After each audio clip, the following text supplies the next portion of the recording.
Hi everyone, my name's Angie and my story in the South of the Sun anthology is called The Tale of the Seven Magpies.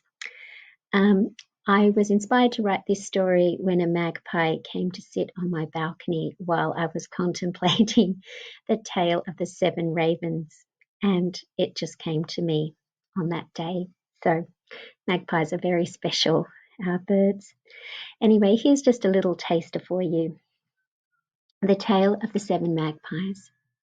Franklin South is known for its magpies that never swoop and sometimes pop in for a cup of tea. People say that is because they recognize a face, even through the generations. Here, everyone had grown to love the magpies, for they knew the story of the woman who wished for a daughter and of the Magpie Queen who gave her one.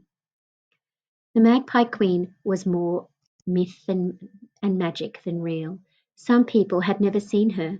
Others said she popped in to stay for a couple of nights at their darkest moments.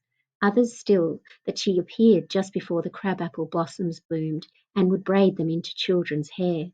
So it was a surprise for Clorinda, in one of her darkest moments of pining for a daughter after birthing 7 sons, to find the venerable woman wearing a black cloak of magpie feathers and wattle flowers in her hair, smoking a pipe at the hearth. Startled, Clorinda took a step back and gripped the back of a chair to steady herself. Who was the old lady sitting cross-legged on her couch? She seemed familiar.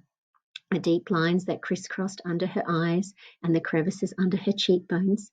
She had seen her once at her husband's funeral.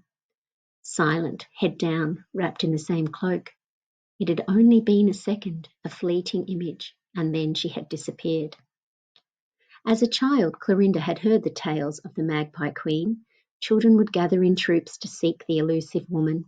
Off in the bush they'd wander, finding kangaroos and sometimes the rare and elusive echidna. Magpies swooped at them if it was springtime. So you're the Magpie Queen? That's as good a name as any other. What are you doing here? Clorinda felt her voice quavering. Smoking my pipe. Love a cup of tea too. Strong and milky with 2 sugars, if you don't mind.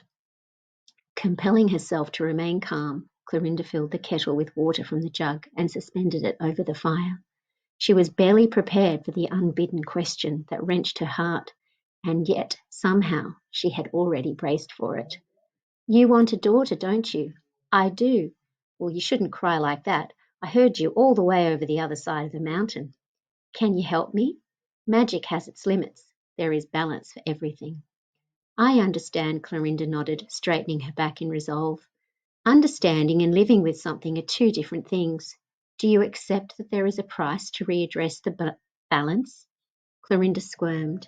With that magpie cloak and beady eyes, this woman was frightening and full of wisdom all at once. And in those eyes, Clorinda saw her past, her present, her future, her daughter. Will you bring me a daughter? I'll accept the price. I will.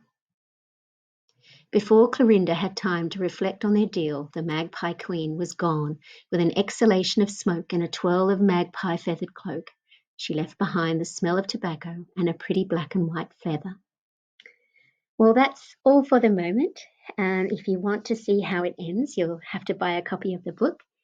Thank you so much for listening to the beginning of my tale, and I hope you enjoy our lovely anthology. Thank you. Bye.